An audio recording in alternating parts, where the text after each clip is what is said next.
सिंध मुंहिंजी अमा सूंह तुंहिंजी मथां छा लिखी छा लिखां छा लिखी छा लिखां सिंध मुंहिंजी अमा। दुनिया जा सिंधियो हिक मुठ थी सिंध बचायो। सिंध मुंहिंजी अमा सूंह तुंहिंजी मथां छा लिखी छा लिखां। सिंध जो क़ौमी आवाज़ radio voice of Sindh London.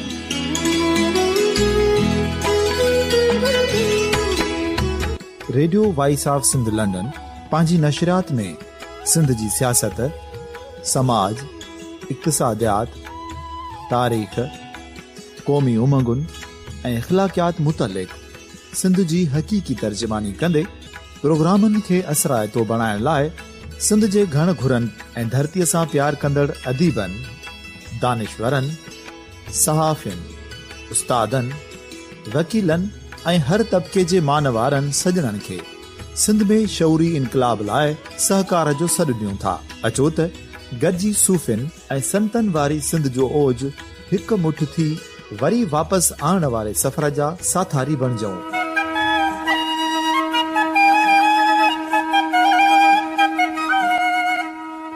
हिक नए सुबुह जी शुरूआत जो पड़ाॾो घर घर, ॻोठ ॻोठ ऐं शहर शहर ताईं पहुचायो। शाल सिंध आबाद ऐं ख़ुशहाल थिए, सिंधी माण्हू सुखियो ऐं सताबो थिए।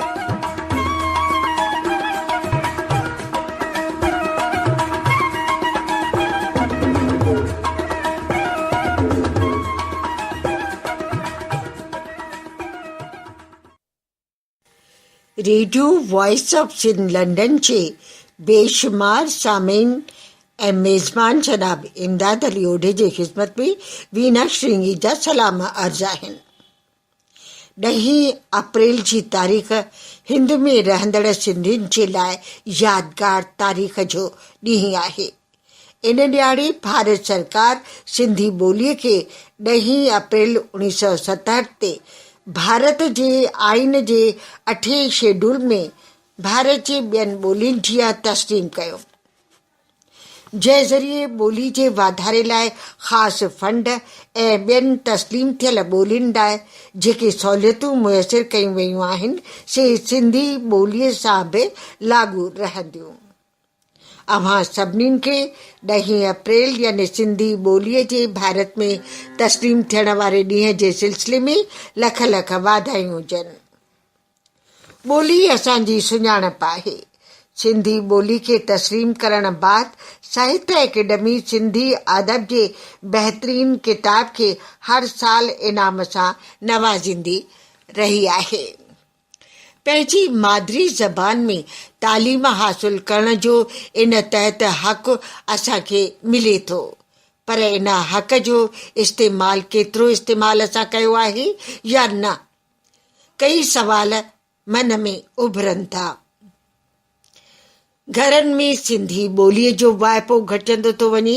अलॻि अलॻि सूबनि में रहण करे सिंधी ॿोलीअ ते मकानी ॿोलियुनि जो चङो ख़ासो असरु पियो आहे।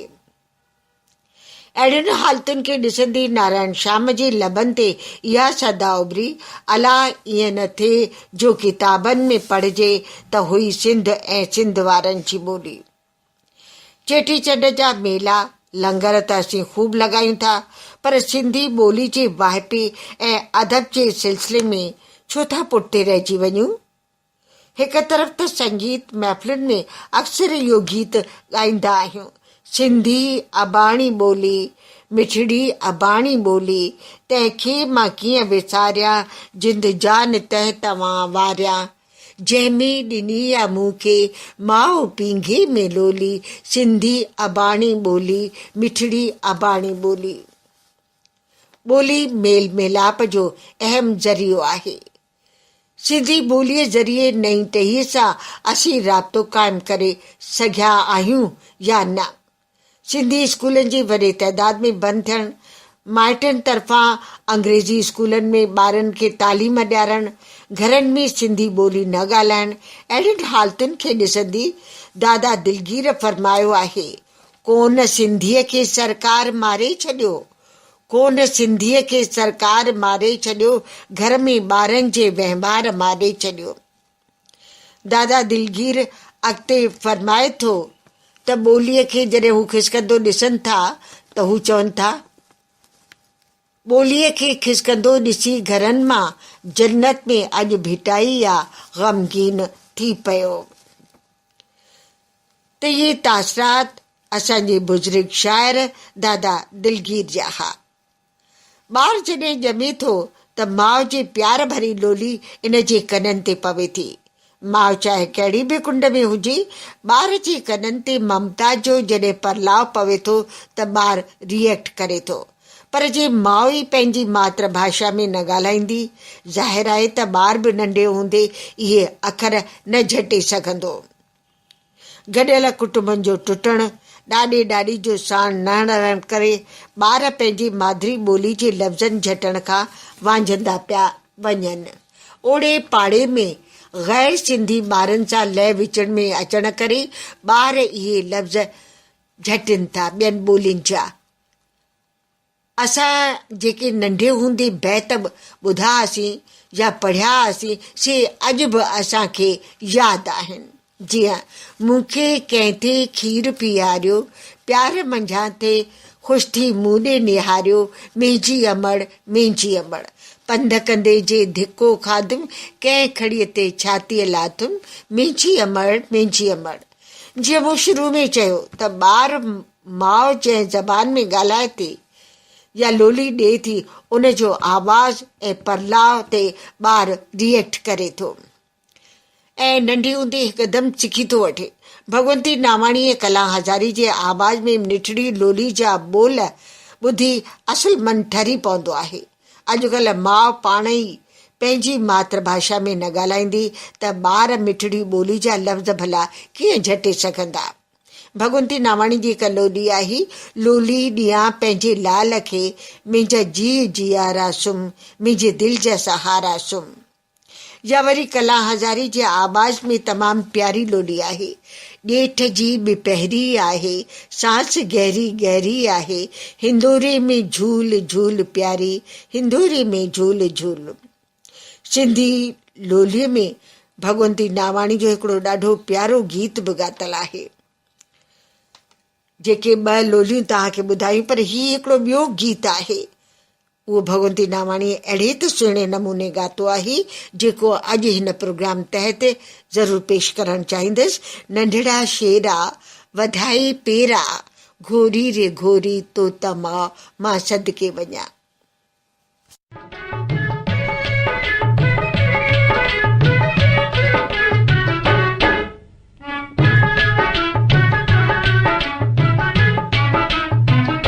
ओ नंढड़ा शेरया आहा आहा वधाए पेरया, ओहो ओहो ओ नंढड़ा शेरया वधाए पेरया, घोरी रे घोरी तो तमाओ चल जुग जुग जी, घोरी रे घोरी तो तमाओ। ओ नंढड़ा शेरया आहा आहा वधाए पेरया, ओहो ओहो ओ नंढड़ा शेरया वधाए पेरया, घोरी रे घोरी तो तमाओ चल जुग जुग जी, घोरी रे घोरी तो तमाओ।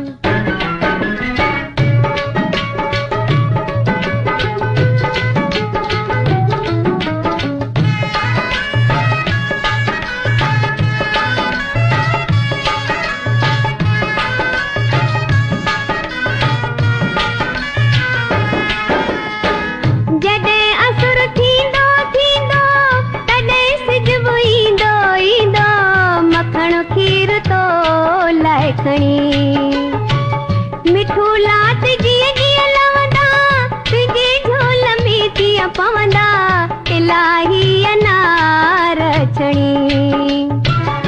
मलायूं माल खा आहा आहा, मखण जा थाल खा, ओहो ओहो मलायूं माल खा, मखण जा थाल खा, घोरी रे घोरी तो तमाओ।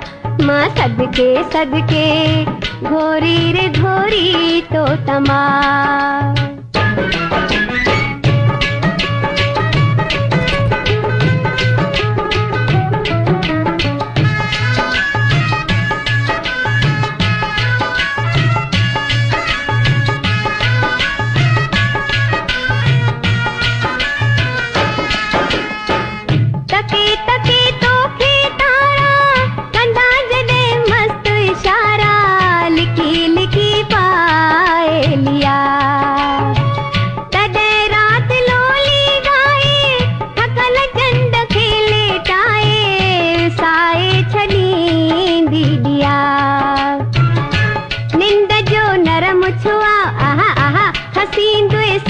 समा ओहो ओहो निंद जो नरम छुआ हसीन दुए सुरत समा घोरी रे घोरी तो तमा छलवनड़ी आई घोरी रे घोरी तो तमा ओ नंढड़ा शेरया आहा आहा वधाए पेरया ओहो ओहो ओ नंढड़ा शेरया वधाए पेरया घोरी रे घोरी तो तमाओ छल जुग जुग जिए घोरी रे घोरी तो तमा सामिन अवां भगवंती नामाणी जी आवाज में गीत ॿुधी रहिया हुआ। अहिड़नि गीतनि सां ॿार सिंधीअ जा लफ़्ज़ झटींदा, पंहिंजी मातृभाषा जा लफ़्ज़ उन्हनि खे यादि पइजी वेंदा। अॼु माउ पीउ ॿई नौकरी कंदड़ रहनि था। नौकरनि जे हवाले ॿार थियण करे उहे पंहिंजे मादिरी ॿोली जे ॿोलचाल खां वांझिजी वञनि था। पंहिंजे विरसे ॾिण वारनि ज़रिए ॿारनि खे पंहिंजी सभ्यता तहज़ीब ऐं तमदुन सां जोड़जे।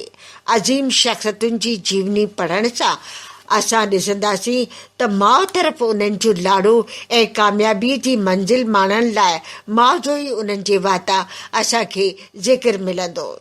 इब्राहिम लिंकन हिकु हंधि चयो आहे, all that I am or ever to be I owe to my angel mother. Ibrahim Lincoln. Sindhi जाति सां जेको ॿियो वॾो मसइलो रहियो, देश छॾे परदेस हथे खाली अचणु। इन सिलसिले में शाइरनि पंहिंजे शाइरी ज़रिए वर वर करे सदा बुलंद कई आहे। अर्जुन हासिद फरमायो आहे, ज़िंदा सा क़ौम रहंदी जंहिंजी ज़बान ज़िंदा, ज़िंदा सा क़ौम रहंदी जंहिंजी ज़बान ज़िंदा, पंहिंजी जे क़ौम ज़िंदा सारो जहान ज़िंदा। सिंधी तू रख जो साबित सिंधी ज़बान सां नातो, जेसी ही चंड तारा ऐं आसमां आज़िंदा। अव्हां हासिद जा ही जज़्बा ॿुधा। घटि में घटि असीं क्रैश कोर्सिस ज़रिए पंहिंजी ॿोली जे सिखण जी त कोशिश करियूं। कमकार इल्मी अदबी ऐं कल्चरल प्रोग्रामनि में हिक ॿिए सां सिंधीअ में ॻाल्हायूं। घटि में घटि स्पोकन लैंग्वेज त हर कंहिंखे अचणु घुरिजे। किन कल्चरल प्रोग्रामनि में मंच ते जेका ॿोली ॻाल्हाइनि था या वरी के हल्का फुल्का गीत ॻाइनि था, ॿुधी सचपच अफ़सोस थींदो आहे। ऑर्गेनाइज़र हिंदी ऐं अंग्रेज़ी में पिया ॻाल्हाईंदा, वरी जेको सियासी अॻुवान अची वियो त वाह वाह में लॻी वेंदा। सियासी अॻुवान बि असांजी कमज़ोरी सुञाणिबिया आहिनि। विभिन्नता में एकता ऐं सिंध मां हिंद नालो वरितो वियो। अहिड़ा मिठड़ा ॿोलीअ जा इज़ारे करे जातीअ जी वाह वाह कंदा ऐं वाइदा करे रमंदा रहंदा। सिंध जे आलम डॉक्टर आलाना साहब फरमायो आहे, ॿोलियूं ज़िंदा क़ौम जी ज़िंदगी, संदन जीवत, समाजी हालतुनि, तहज़ीब ऐं संदन सकाफ़त जो आइनेदार हूंदियूं आहिनि। ॿिए तरफ़ हिंद जो अज़ीम शाइर नारायण श्याम फरमाए थो, ॼाण माण्हुनि जी पवे साफ़ संदन ॿोलीअ मां, ॼाण माण्हुनि जी पवे साफ़ संदन ॿोलीअ मां, ॻाल्हाइजे थी सिंधी जिते सिंध हुते, सिंध खे कोन छॾाए को सघे थो सिंधियुनि खां, सिंध सिंधियुनि में वसे, सिंध हुते सिंध हिते। ऐं हींअर अचो त घनश्याम बासवाणी जी आवाज़ में सामिन ही कलाम ॿुधो।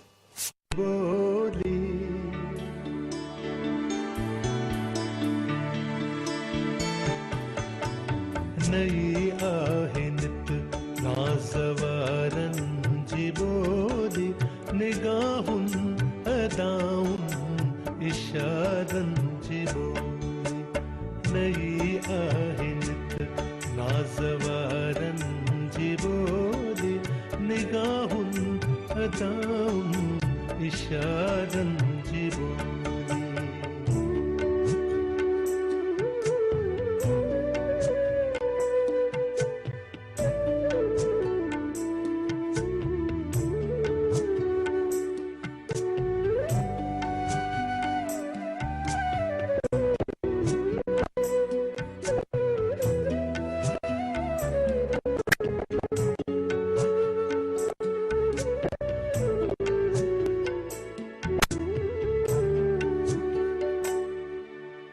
मिठी आहे कोयल जी कूकू मिठिया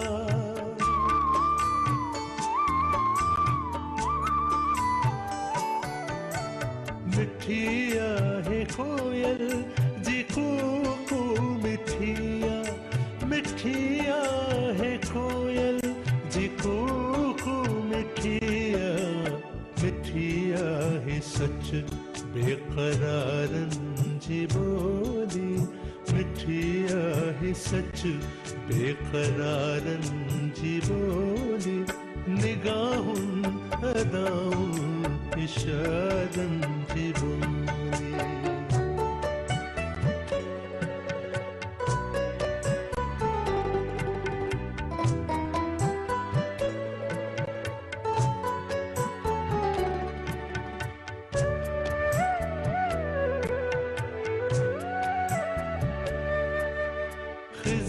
हार ओरे तके साण ओरे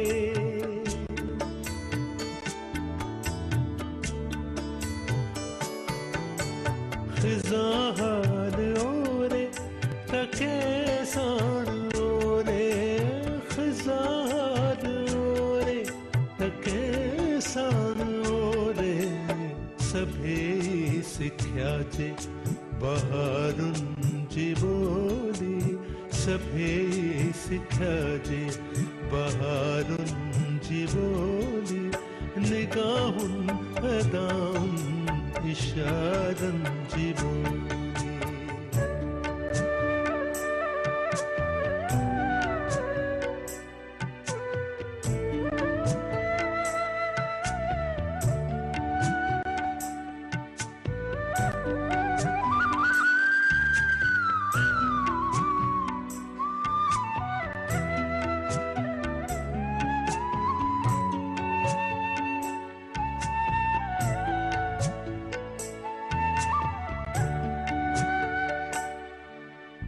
अलाए न थे जो किताबनि में पढ़जे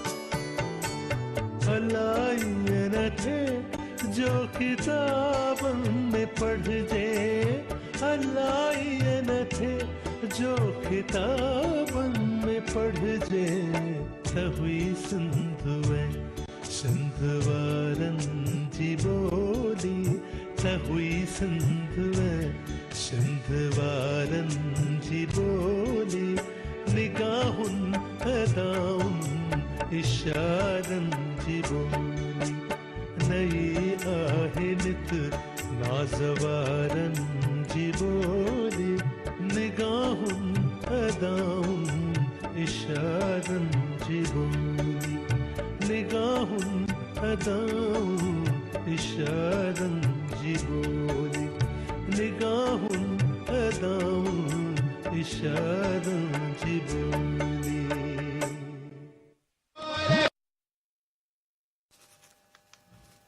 शामिन अव्हां गीत ॿुधी रहिया हुआ ऐं हींअर हिन सिलसिले खे अॻिते वधाईंदासीं। ॿोलीअ जे ॾुबरे थियण लाइ घणेई ॻाल्हियूं जवाबदार आहिनि। अलॻि अलॻि सूबनि में रहण करे मकानी ॿोलियुनि जो असरु पवणु, सिंधी स्कूलनि जो बंदि थियणु ऐं सिंधीअ में तालीम न ॾियणु, मातृभाषा में तालीम पिराइण जे सिलसिले में राष्ट्रपिता महात्मा गांधीअ कराचीअ में 2 मार्च 1916 ते पंहिंजे मान में ॾिनल आज्ञाणे में चयो, Everyone should receive education through the mother tongue, giving to a foreign language the place merely of an optional subject. No other language can ever influence our life as powerfully as the mother tongue. ॿारनि खे मादरी ज़बान में तालीम न मिलण वारो मसइलो त आहे ई आहे। मथां रोज़ी रोटी लाइ सिंधीअ में तालीम हासिल करण सां नौकरियुनि मिलण जी बि का गारंटी नाहे। हालांकि इहो बि चयो वञे थो त IAS ऐं ॿियनि कॉम्पिटिटिव एग्ज़ाम जे आला उहिदनि लाइ इम्तिहाननि दौरान सिंधी ॿोलीअ में लिखण सां नौजवाननि लाइ एडवांटेज बि आहे। इहा सुठी ॻाल्हि आहे, पर इहो रेशो केतिरो रहंदो? सिंधी ॿोली जे वाइपे घटिजण ते सुजाण शख़्सियतुनि जे मन में चिंता जो उभरणु लाज़मी आहे। मथां वरी सिंधी ॿोली जे ॻाल्हाईंदड़ बुज़ुर्गनि जे विछोड़े ते सिंधी ॿोली जे ॻाल्हाईंदड़नि जे तइदाद ते फ़िक्र बि थिए थो। अहिड़नि ई जज़्बनि जो इज़हार शाइर M कमल कुझु हिन तरह कयो आहे। हर साल सिंधियत जो जशन मल्हाईंदे पंहिंजे ॿोली खे विसारींदा वियासीं ऐं धीरे धीरे उहे मेड़ श्रद्धांजलि जी सूरत अख़्तियार कंदा विया। 10 अप्रैल हिंद में सिंधी ॿोली जे तस्लीमी ॾींहं जूं अव्हां सभिनीनि खे हिकु दफ़ो वरी वाधायूं हुजनि। असांखे मायूस थियणो नाहे। हिमते मर्दा मददे ख़ुदा। सिंधी किताब ख़रीद करे पढ़ूं, घरनि में सिंधी ॻाल्हायूं, पंहिंजे विरसे ते नाज़ करियूं। सिंधी त कणे मां केच करण वारी जाती आहे। उहा अहिड़ी वल आहे जेका न सिर्फ़ पाण पर हर कंहिंखे साओ सताबो कंदी आहे। बकौल शाइर अर्जुन सिकायल जे मां सिंधी उहा वल आहियां जेका जंहिं बि वण खे विचड़ंदी तंहिंखे साओ ऐं सरसब्ज़ करे छॾींदी। दिलि त चवे थी त हीउ सिलसिलो कॾहिं न ख़तमु थिए, पर वक़्त जे महदूदगियुनि खे ॾिसंदे इन सिलसिले खे अॻिते वधाइणु मुश्किल आहे। पंहिंजूं केतिरियूं कविताऊं आहिनि, चाहींदे बि अॼु शेयर नथी करे सघां, पर पंहिंजूं चंद सिटूं ज़रूरु दुहिराईंदसि। तूं मूंसां वफ़ा कर न कर, तूं मूंसां वफ़ा कर न कर, पंहिंजी ॿोलीअ सां त वफ़ा कर। वफ़ा ऐं जफ़ा तो लाइ मुर्दा लफ़्ज़ आहिनि, बेवफ़ाई आला ऐं उम्दा अखर आहिनि। अड़ी ही तुंहिंजो कहिड़ो ईमान आहे? तूं मूंसां वफ़ा कर न कर, पंहिंजी ॿोलीअ सां त वफ़ा कर। जहिड़ी तरह चेटीचंड जो वॾे धूमधाम सां असीं मेला मल्हायूं था, अहिड़ी तरह सिंधी ॿोली जो ॾींहुं बि वॾे पैमाने ते मल्हायूं, ख़ूब मेला मचायूं। मूं सही फरमायो न? त पोइ हलूं मेले में। कला हज़ारी, कमला केसवाणी, सतराम रोड़ा ऐं साथी असांखे दावत ॾेई रहिया आहिनि, हलो हलो मेले ते। त हींअर मोकिलाणी नाहे, वरी अव्हां सां मुलाक़ात थींदी ईंदड़ प्रोग्राम में। सदाईं गॾु।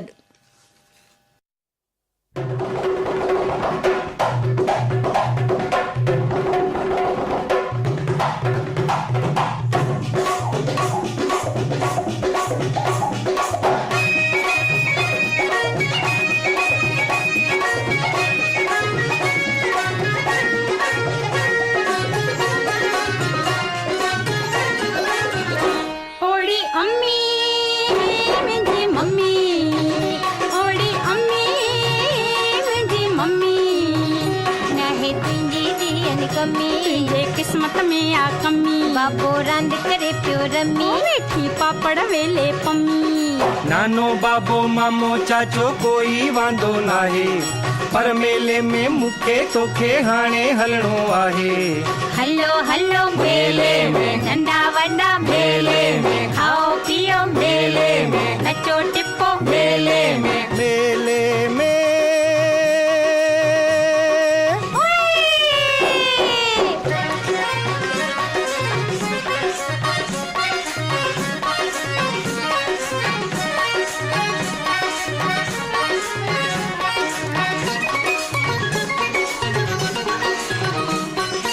काको मुंहिंजो काणो घुमे थो लाड़काणो मम्मी मुंहिंजी मंडी करे थी मूंसां माणो पापो मुंहिंजो पोड़ो घुमे थो भगो ठोड़ो नानी आने डोरी त नानो आने घोड़ो ओड़ी भुई मुंहिंजी भुई ओड़ी भुई मुंहिंजी भुई कारी कोझी जड़ी कोई चुभे चीरे जीअं का सुई हाणे हिते वेठी हुई अलाए काथे वञी मुई नानी चाची मामी मासी काई वांदी नाहे पर मेले में मूंखे तोखे हाणे हलणो आहे वंडा काणा मेले में कंथा माणा मेले में लंगड़ा लूला मेले में झूलन झूला मेले में मेले में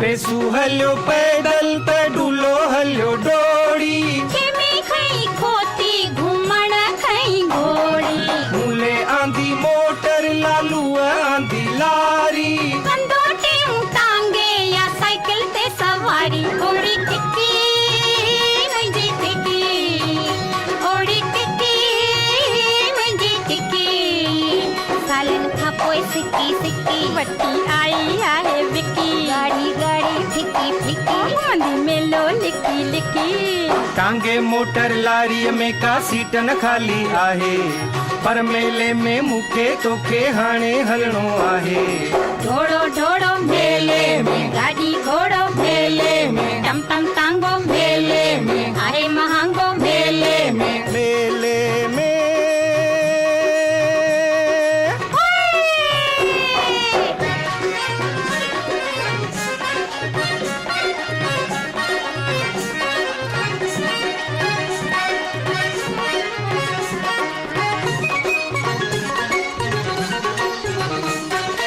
टिके खादी कुल्फी त साधुअ वरती सुल्फी चिले चटो चाटो त हारी अॻिथो ॾाटो झामन झली झंडी वॼाई वलुअ सीटी पाए टोपी टेड़ी बणियो आटे मोटी टी ओड़ी मुनी मुंहिंजी मुनी ओड़ी मुनी मुंहिंजी मुनी छाल रात समूरी रुनी कोशिय आंदी केवी कुनी अच्छे मापे पूरी पुनी चंपा चुंदे आई चुनी नीलू नीलू शीलू आयूं सैसे साज सजाए हल मेले में मूंखे तोखे हाणे हलणो आहे झूमूं गायूं मेले में साज सजायूं मेले में रंग रचायूं मेले में मौज मचायूं मेले में मेले में